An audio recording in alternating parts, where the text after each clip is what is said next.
And now, transcribed, Dr. Paul, radio's great story of moral conflict. Brought to you today by NBC. Say, I have a little story to tell you. A story of two pretty girls who went Christmas shopping one cold, bright, snowy afternoon. Oh, it was a grand and glorious feeling. They had plenty of money and lots of presents to buy. They went into store after store on the main street and bought all sorts of presents that they were going to give on Christmas morning. About 6 hours later, both girls had presents piled high up in their arms. In fact, they had so many presents piled so high that they couldn't see where they were walking. Suddenly there was a screeching cry, and one of the girls went sprawling on all fours, presents scattering in all directions. Amusing? Yes, it might have been if it were a comedy program. The girl who fell hadn't seen the fire plug in front of her. And right near the fire plug there was a big hole in the sidewalk where some excavation was going on. Another couple inches, and the accident might have been more serious. As it turned out, the only thing hurt was the girl's dignity. Now, the moral of this twice-told tale is, be sure to buy only as many presents at one time as you can carry safely. Don't try to save time by getting them all at once, piling them up in your arms and blocking your view of the street or road. Remember, a motorist may have as much trouble seeing you as you will have seeing him. Be sure you can see where you're going any time you're near traffic.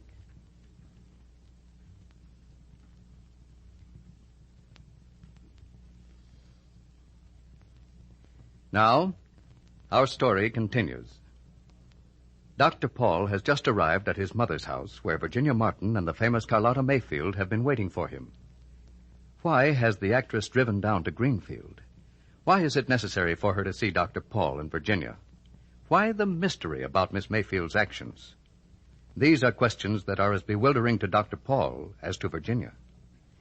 Carlotta's remark that when she was a young girl in San Francisco she had met Virginia's foster mother, Ellen Logan, has suggested nothing in the way of a solution so far as Virginia is concerned.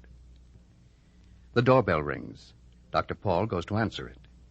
Carlotta knows it will be Raymond Voorhees, who has received specific instructions as to the part he's to play in this afternoon's conversation.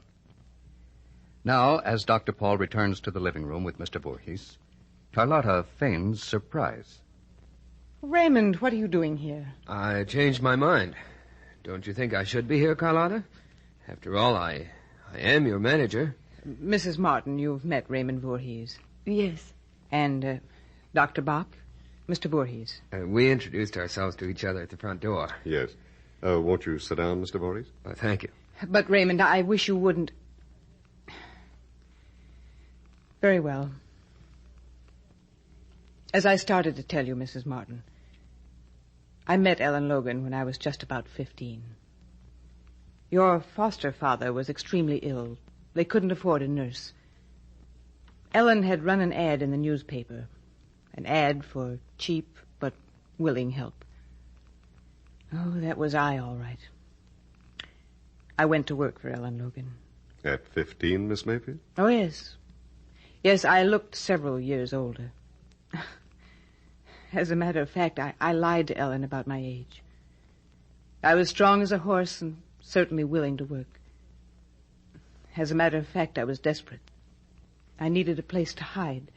To hide? I'd run away from home. Won't you please tell me, Miss Mayfield, what the connection is with me? I'm coming to that. After several months, I left Ellen Logan and got a job in a nightclub. The term nightclub is a little grand for that place. It wasn't prepossessing, but it was a job, and at least I was entertaining.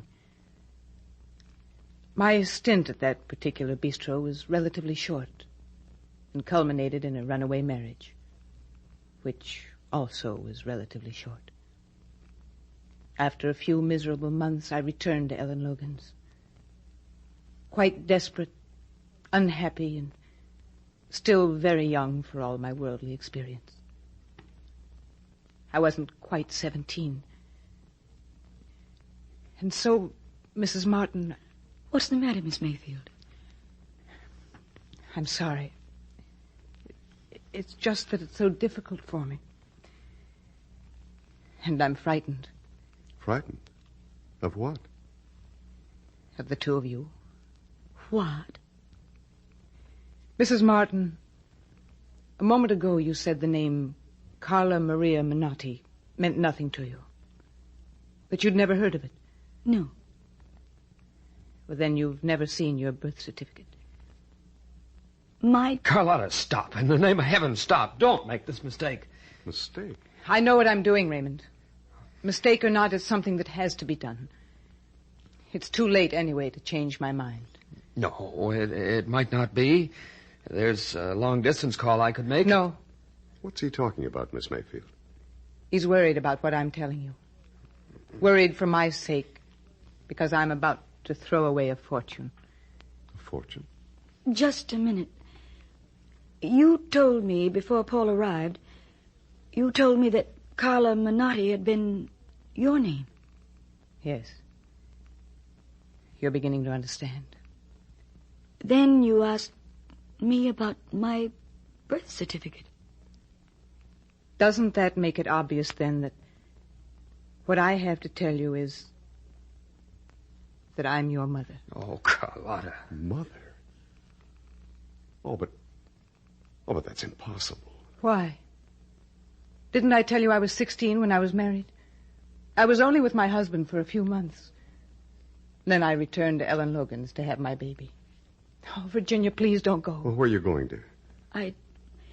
I think I'd like to be by myself for a little while. Oh, no, wait, darling, wait. Here, sit down here beside me. I think we'd better hear the rest of this. But Mother always said that my real parents were dead. When I was little, I used to ask her about them. She was always vague. She said the birth certificate had been lost, that they were Italian fisher people. She was always so vague. And then, after a while, I didn't ask anymore. Is this true? Yes, it is. There's proof. Ellen Logan has the proof. You were 16 years old. You didn't want a child, did you? Not in the sense that a more mature, happily married woman might wish for one. But that isn't why I left you with the Logans. I was in love with your father. But he was only a little older than I. A very young, rich man from an important San Francisco family. At least one day he would be rich. I'll admit I did think it would be glamorous to be his wife. But I loved him. Only I couldn't compete with his mother. He was the focal point of her life. She was a strong, domineering woman. She didn't like me because Sonny Boy had done something without asking her advice. And because I was intelligent. I think she resented that more than that I came from the wrong side of the tracks. In a few weeks, she'd created a rift between us that became a chasm. Her son, seeing me through Mama's eyes, began to be disgusted of what she called his shoddy escapade. I left that place and went to the only friend I had, Ellen Logan. She took me in. And then Mama handled the business of the divorce. All very hush-hush, you understand. She came to me with a proposition. She'd set up a trust for me, a nice fat one, giving me a large annual income. That trust would continue so long as I didn't reveal that I had ever been married to her boy. Oh, please believe me if you can. At that time, I didn't think that I was selling out my child, selling your heritage. My baby was hardly real to me then. I was consumed with bitterness against those people. There'd been nothing in my background, no real spiritual training, no teaching on which I could draw, on which I could depend for guidance. So I held on to my ambition, my goal. And I thought, all right, I'll take them for whatever I can. The agreement was made. I never saw either of them again.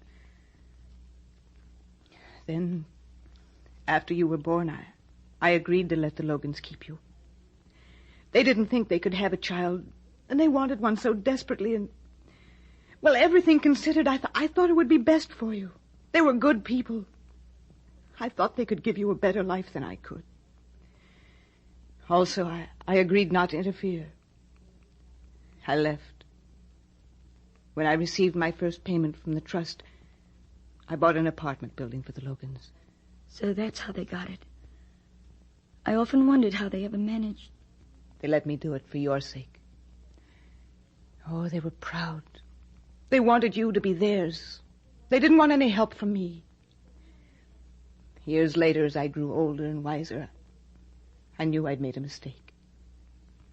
But it was too late then.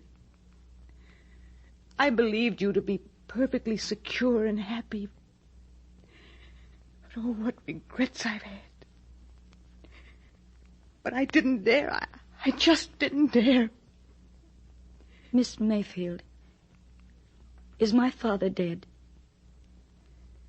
No. Are you going to tell me who he is? I'll have to. He's Ross Lawrence Cooper. What? Yes, Dr. Bach. Ross Cooper. Would-be senator from California. For a moment, no one could say anything, and Raymond Voorhees, a silent and bewildered witness, studied the three other people in the room, and wondered, too, about Ross Cooper. What's Carlotta trying to pull? What's the idea of trying to protect Ross Cooper, saying he didn't know she was going to have a child? She told me that was part of the terms of the trust, that she was to keep the marriage and the baby a secret. What's she trying to pull? More about Dr. Paul in a moment.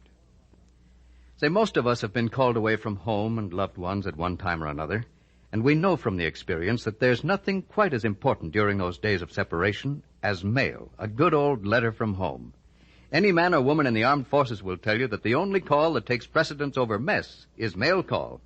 And when a letter is more important to a hungry GI than food, you know it means something.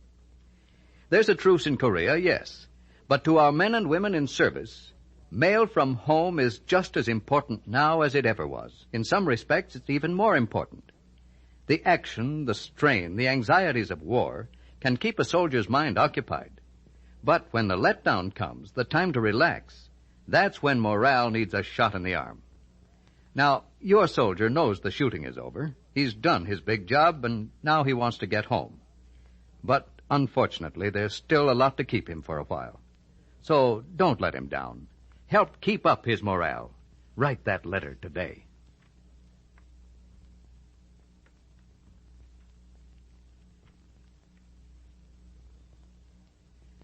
Listen tomorrow, when Carlotta has more to say to bewildered Virginia Martin.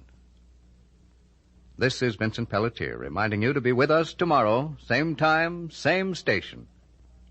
The Story of Dr. Paul by Virginia Crosby is an NBC Radio Network production, transcribed under the supervision of George L. Fogel.